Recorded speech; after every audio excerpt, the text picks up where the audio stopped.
multifamily properties. Right, yeah, I understand that. Okay. Well, I just don't feel like we're quite, like this discussion isn't quite over yet. Does that conclude your remarks? Thank you for the additional information there. That kind of changes perspective. So do you have any idea, we were talking about the lower users are getting a break, so that's not true anymore? No. So, Excuse me, Director Davis, did you want to say something here? Go ahead. Well, I heard you say something, so I just wanted to make sure that you wanted to interject a comment in here. Okay. So what does that do? So back to my question again. so our current model is that you're paying for 5 units, whether you use 5 units or not. So it's really penalizing people that are using 1 or 2 units. The proposal is to shift the structure so that you're paying a base fee and then you pay for your usage on top of that. So if you use nothing, you're paying the base fee. So in the proposal that the proposal before you, it was $32.30 and I believe $5.75 for all usage, regardless of how much you use. It's $5.75 per unit. So that does 2 things. It reduces the overall cost of water. So in Mr. Baker's scenario, it could lead to somebody using more water. For the people who really don't have anything and it's 1 or 2 people and maybe they use 1 unit a month or 2 units a month, then those people are getting a break. They're paying less because they're only paying for the water that they're actually using. They're not paying for 5 units as part of the base fee when they're not using that. So their overall cost could be less. So they're not paying a base fee. And the $85, $83, whatever it is, wouldn't apply to them, right? So that doesn't apply to anybody. Okay. That was just a whatever. Guesstimate? Yeah, I mean, that, like I said, that isn't totally worked out. It would have to be gone through the entire analysis to say that's exactly what it is. This was just, if everybody was paying the same and all the base fees were covered, then all of our district fixed charges are covered. So are we saying here we need another study? Or do we need to come up with a different rate structure? I think that the structure that was proposed with a lower base rate and standard usage fee for each unit is the direction the district should go. I think we sort of all agree that that's the direction we should go. The question really is what those fees are. So in changing the schedule or changing the structure, there is going to be a group of people, no matter what the fee is, there's going to be a group of people that are going to get hurt more than the other ones. So the people with very low usage will see a decrease. The people with average usage, let's say 5 to 10, 5 to 12, are going to see more of an increase. Not a uniform increase, it's a bell curve, so it goes up and goes down. So that 5 to 12 is the top. They're going to see the most.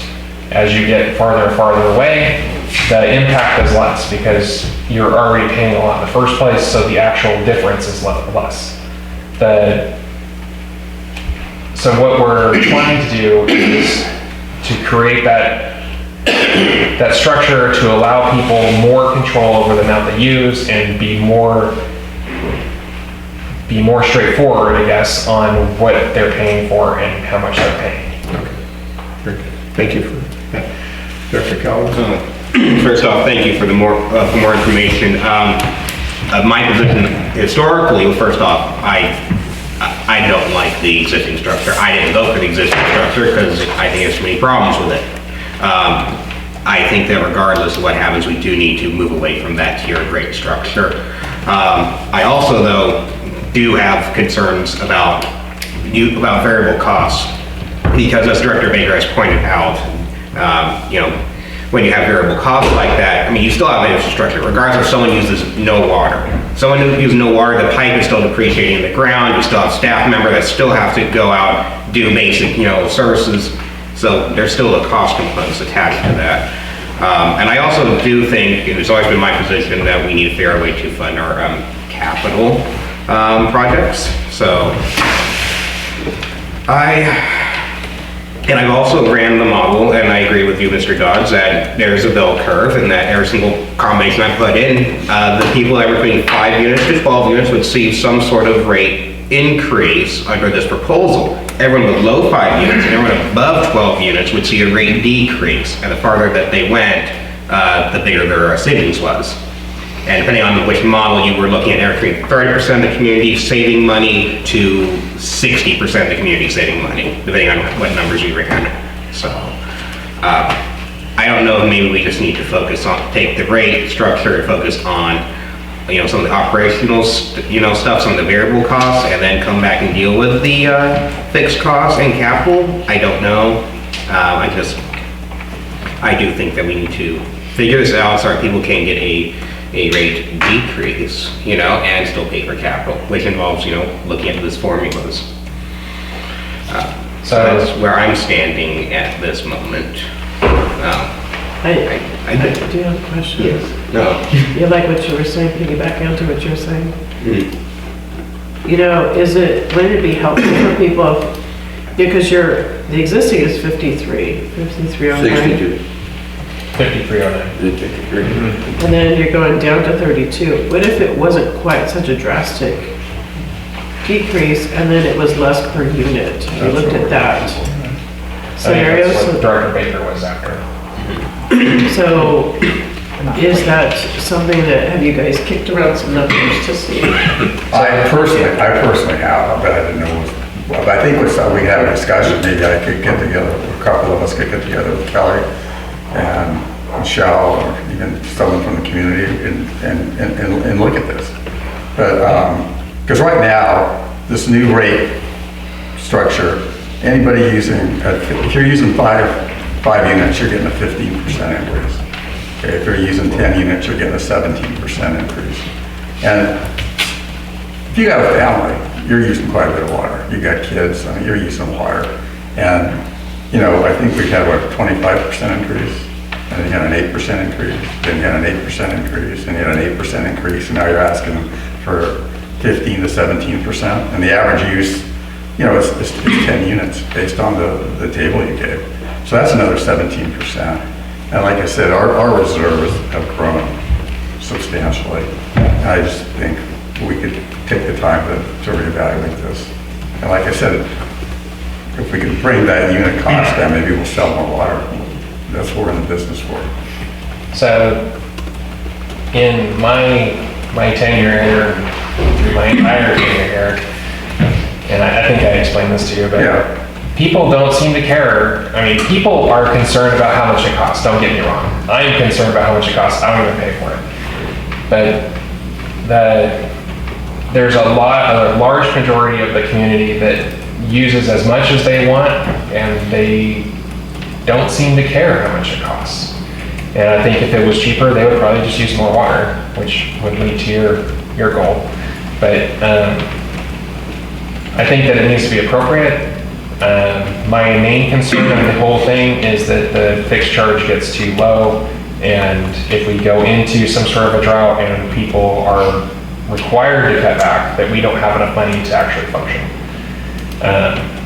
The $32 is basically the bottom of the line to get there. So if the board is more interested in having a higher fixed charge, lower per use, or with lower variable charge, then we can definitely investigate that. The one good thing about where we are financially right now is we are not where we were in 2018, where we were at risk of losing grant funds because we weren't meeting the 1.2 times reserve that we had to have. So I'm sorry, what was that? What's the minimum reserve we're required to have? So in order to secure USDA funding and to be able to comply with our grant agreements for our current USDA agreement, which is for the 0.65 million gallon water tank, or anything going forward, we have to show that we're bringing in at least 1.2 times what our operating expenses are. So those operating expenses are not including any capital projects or anything that's sort of optional. It's our hard expenses. Cash. Yeah, so it's okay. We're way So over that. So doesn't include what we have in the bank, it's what we have coming in every year. Right. So based on what we have coming in every year and what we budgeted, we're right on that right now. By the time we get out 3 or 4 years, if we do nothing, then we won't meet that anymore. I don't know, if I pull that depreciation expense out of jail, we're like, $250,000, $300,000 more in revenue than we are in expenses. So I have to look at that. If you're looking at the audit, that's not what they look at. They look at what's actually budgeted. Well, don't they look what, I'm looking at the real numbers. So they, I don't care about. I don't know how they come to the conclusion. I want to know what the real numbers are. I don't know how they come to the conclusion, but they base it off of what our annual budget is and what our actual revenue is. So, Right, okay. and so they look at it in that sense. We're meeting that right now based on a projected 5% cost of inflation over the next 5 years. We wouldn't be making that if everything went up at least 5% every year. And that's the concern, is at the end of the day, if we don't meet that, then we could be in default of that loan or have to do some sort of emergency rate increase, which would be worse than anything that we're going to do right now. But like I said, we're not in that position right now, so we can take the time right now to revisit this and make sure that this is something that's going to be a benefit to the district and to the community going forward. So if we can come to an idea of which direction we want to go tonight, we can definitely, if Mr. Baker and anybody else wants to meet and talk about it, we can run some numbers and try to figure out what that would be. I have a couple of housekeeping questions regarding this. So if we do go in a different direction, it sounds like we'll have to run a brand new 218. Is that correct? Depends on what that comes out to be at the end.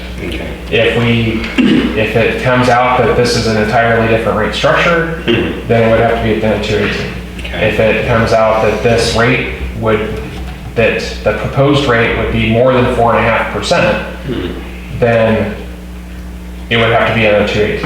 Okay. There's a lot of leeway in where you can go. The bottom line for the 218 is that the rate that you're presenting, we obviously presented a rate in the 218. Yes. That was 4.5% increase overall. The rate can't be more than 4.5% overall to the district. So raising the fixed fee up and lowering the volumetric rate down, as long as you keep that balance and you keep it under what was noticed for the total increase, then we can do that. Okay. If it gets to the point where that's not what the board wants to do, then we'll have to do the 218 notice all over again. And that's just how we handle it. We can do it so that it's done by 218, the Proposition 218 legislation. And if it gets to that point, then we'll make sure that the board is aware of that so we can move forward accordingly. The other question I have for housekeeping is that if we do go in a different direction, the consultant's going to have to, go through the numbers, you're going to have to work with a consultant and that stuff. What is the turnaround time and something like that? Are we looking at May or looking at June? I kind of want to know, what we're looking at between now and, by the time we have that review, that would be a bit solid and vote on. That's kind of what I'm asking. I guess it really depends on how we're moving forward. If there's, a direction from the board tonight, then I can work with them and get it moving forward, and we can potentially have something back on the January agenda. Okay. If the direction is to have 2 board members and myself, or however it works out, then, setting up those meetings might push it out a bit longer. We may not meet the January agenda, it may be February. The consultant is pretty quick to turn things around. So if we know what we're after, then they can provide the documentation to show what that really means and get it turned around. Realistically, if we do that, it'll probably come back in February. Assuming it comes back in February, then that rate wouldn't be implemented until March, because all the rates would be implemented a month after. So it's possible that this gets delayed and pushed back until June and potentially start in July. I was trying to figure out, because I don't like the tier structure. I don't like, because removing the tier structure and finding out when the timeline would be to remove it is what I was curious about, due to the fact that we have the people don't use a lot of it. The senior lives by themselves, It's like, who can we provide, relief to, how can, timelines, that's what I'm trying to figure out regarding this. So that change is going to come about with the approval of that rate. Right now, so, and then if we did vote on one of these, the structure or variation of it tonight, it would come into effect, because I think the billing cycle starts tomorrow? Yeah. So would that new billing cycle be in effect with the new rate? No, so it'd be the 16th of the month following approval. Okay, got it. Because you can't charge something something that they wasn't approved. Okay. At this moment, yes. Director Davis? Yes. I got a couple of comments and a couple of questions. Number one, on that first tier that you proposed, it was because it went from $53 down to $32 for the first tier, but the amount of water that you were given in that first tier was half of what you was charging for the 53. So that's, So I think you misunderstand. I don't misunderstand, I read it. It was in that proposal. For 5309, you're currently given 5 units. Yeah, 5 units. So 5 units of water for Right. 5309. Right. The proposal is for 3230, you are getting 0 units of water, and for 575, for all units you use past 0, you're charged 575. So whether you use no water or 1 million gallons of water, it's 3230 plus 575 times however many units you use. Because I studied that, the brochure that you sent out, Are you talking about the one that was available at the office? yeah. That was an example of what you could pay if you were using those specific units. Yeah, it went on, but like I said. That was not part of the 218 notice. But it told how many tiers, on that first tier, how many units you got for $32. No. Get 0. What Director Davis is referencing is a flyer that was put together to help customers understand where they may fall in the new system if it were adopted. And basically it had several different usage numbers and what you would pay, like if Mr. Davis was using 5 units, how much his bill would be. If Director Calvin's had 2 units, how much it would be for this. Yes, this. So for instance, 2 units of water, the monthly bill would be $43.80.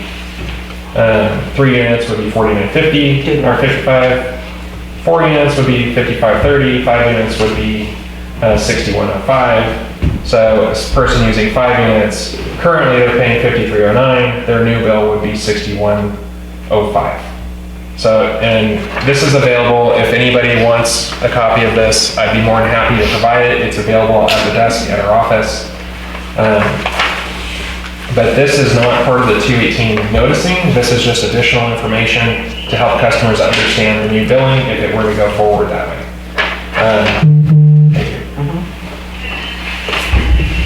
Thank you. Okay, well, I'll have to bring that one of mine in, because I'm pretty good at math. And I mean, you're getting it, it's only $32, but in that first tier, but you're only getting half the amount of water in that first tier, and then after your second tier and so on, it really jumped up there.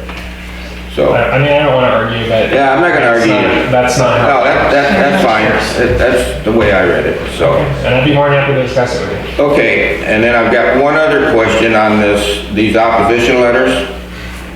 Okay, I requested, and the information on, how many we turned in, and you sent me that you rejected 334. Okay, Mr. Baker made the same request, and you told him that you only threw out 92. Is that the totality of your question? Yeah, so I mean, how did it go? On page 202 of this board packet is a letter that's been in there for several months now that, I'm sorry, it carries over to 203, where we verified 538 protests, and they were classified as follows. And I'm reading directly from the report. Accepted, 334. Unable to verify, 92. Incomplete, 15. Duplicate, 83. Out of district, 14. That's how they were classified. Because I added on the email that you sent Mr.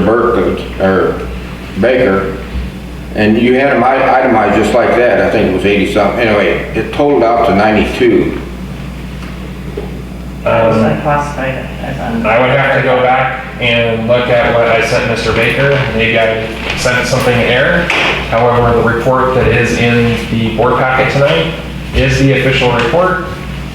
It shows that 334 were accepted, and if you add the others together, that means 204 of them were not accepted for one of the 4 reasons that were just listed. Okay, well, Yeah, there might be some confusion because I didn't request that information. Yeah. You didn't send me any of that, But it- but I got it had- I don't know. Okay. if I could find it in here again. It had been requested by different people at different times, and maybe Mr. Baker didn't request it, I'm not sure. But I'm not sure, but I mean, I couldn't believe it. But anyway, I said, something ain't right here. and I think you had requested it before also. And Yeah, I requested it, and you sent me. Your letter. Yeah, you sent me the letter, right there it is. 334 protests were accepted and 204 were rejected. It's 92, 15, 83, 14. we have to go back. Anyway, I'm gonna find that and I'm gonna bring it in to you. It's on here, but I'm not very, Well, I'm human. If I made a mistake, then I apologize. yeah. But I mean, it was. The report that's in the board Yeah, agenda right now is the official report. yeah. And that was what was discussed at the meeting that Mr. Sangster, yourself, and I had. I don't recall which day, but so if you'd like to come in and discuss it, I'd be more than happy to meet with you. Okay. I'm gonna find That it. is right. Are you done, Director Baker? Yes. One more. Um, Oh, yeah. we have a public comment. Approach the lectern, sign in. Brandon Patterson.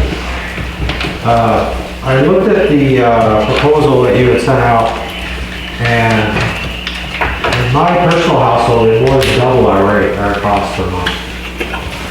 I don't know anyone using less than 5 units of water a month, including single seniors I know live in apartment complexes. So I'd like to know if there's any kind of studies done, approximately how many people in this area use less than 5 units of water. Is it gonna be the majority of us that are working class families that are gonna be paying for it? Because it seems like, I don't know anyone, like I said, during the entirety I've been here, I've been trying to cut back on my water, and I can't get it anywhere near below 10 units of water.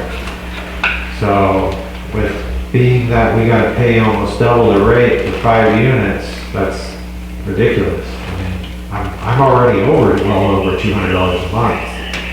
If the water rate increases, it's gonna be $400 or $500. And I'm not using any water. So my property is dry, I don't have any grass, everything's dying when I cut back the water. Seems like it makes the area look a lot worse when people have to cut back and there's no reason to cut back. Mr. Baker said that we have a surplus right now in money. Why do we have to increase the money now? Why can't we increase the money as needed? Can't you make a proposal that whenever 5 years down the line that you need more money, that you increase the rate in 5 years? Could be in 5 years, we have different ways of getting water or using water. And maybe you won't need the rate increase. How do we know that the population won't increase such that you won't need to raise the rates at all? Are any of these in the proposal for the rate increase, or is it just we want to raise the rates because in 5 years we might need more money? I guess that's my say. Thank you. Thank you very much for your comment. Any other public comment? Approach the lectern? If there's none, what's the pleasure of the board? Well, I would like to spend a little more time on this, and if we could I'd like to keep the consultant costs as low as possible. It's just eating up our revenue. But I think we can, work something out. I like the model, I think we all, what I've heard, I think we all like the model of the fixed rate and then having a lower per unit. It's just find a balance in that works, because I think I'd like to sit down with you again and look at those costs, because that $80, $83 thing that's almost like our total expenses, almost everything except for utilities. Minette? Well, I'm just kind of curious as, like this gentleman, may I ask how many units do you use? Well, I have a problem where I have a neighbor stealing water. That's a separate issue. That's kind of part of the issue. Well, the sheriff's department and the water company can't do anything about it, is what their response was. So I have to, at my own cost, put a new meter in, because when they redid the meters, they ran it through my neighbor's yard, and my neighbor is, I'll just be honest, he's a drug user, and he tied into the meter, and I said, well, I know it's not rocket science, because when I check my meter, and he's running the water, my meter's spinning, and I have no water going. Right. So I said, can you guys do something about it? Nothing was done. Police said I have to bring him to civil court in order to do anything about it. So I honestly don't know. When I cut back during the summer, there's no water outside. We only use our toilets and our sinks and the laundry. Our rate was well over 12 units. Okay. So, like I said, but our neighbor is watering the street daily and it flows down all the way to Mission Street. What? So I'm paying that bill. I paid a bill well over $400 one month. Okay, then there's The amount of water used. there's another issue. I mean, my calculation on our current system, and correct me if I'm wrong, Kelly, but he should be like around $120 for water, For the 12 units? the proposed system, No, current. that right? I would have to check, I'm not sure. For 11 units? 12 units. No. But that's with sewer too, right? Yeah, that's it. Yeah, so you have You did the sewer on math? top, with that bill as well too. Yeah. Sewer's not going up. Sewer's staying the same. Yeah. Yeah, Just so the water this now. is the water. Just the water usage. I'm showing, I have a little spreadsheet, I'm sorry, for 86, I'm sorry, for 12 units on the current deal, it should be like $86. And on the new proposal, it would be like 101. That's not. That's like 17%. That's nothing. My job, I actually work with utilities. I specifically work in conservation, water conservation down in South County. I have about 16,000 accounts I work with, and believe it or not, people who are 60 and over, single people, use 1 unit to 2 units of water a month consistently. The average is 2.5 units per person is what is supposed to be what people are using. The garden hose though, the garden hose is turned on full bore, if I remember correctly, can use 11 gallons of water per minute. So, and there's 700 gallons of water in a unit. So if someone watering the street, because it happens, that's part of my job, is I get these calls where people's bills would go up, and it's like, oh, I left the garden hose on, and I went to the grocery store. Well, I use 5 units by doing that. So that's, when someone's doing that, that causes your bills to, every time the garden hose.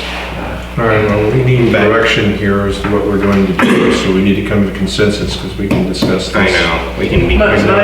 So, I'm sorry, I didn't mean to digress on that. My thought is that I like the way we're going with the base, and, you know, I like the proposal of where we're going with that.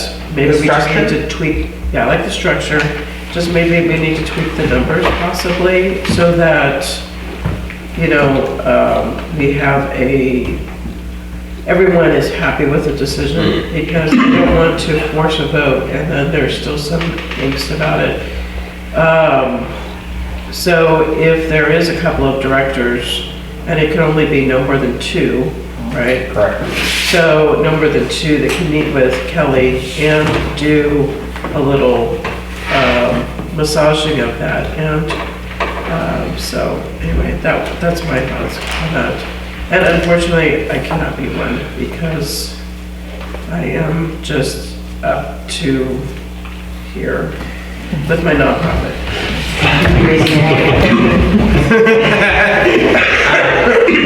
I mean, it's up to, you know, Director Baker and the rest of my colleagues. I mean, I work in water, and I did all the studies on, and I have like binders of rate structures and data stuff, so I think it'd be worthwhile. I do think, you know, it's like you work on the fixed cost aspect, because, you know, making sure that we have that revenue base, letting people feel like, you know, they can if they want to, you know, because up on the terrace, I think there's people who have hobby farms, you know, they grow their own vegetables, they should have the right to grow their own vegetables, you know, so I think there's a good opportunity to make something really amazing, and that can meet everyone's needs. I don't know how staff feels. I know staff's been through a lot over all of this, and I really want to thank staff, you know, for going through this ride with everybody. Well, is it the decision of the board consensus that we table this till the next meeting for further study? Yes. Are we gonna get a brick bat if we say yes? Well, I like that. do you guys want to give us direction to Yeah. make an appointment to get 2 directors? Do you want to decide those 2 directors? I would say, More direction better. okay.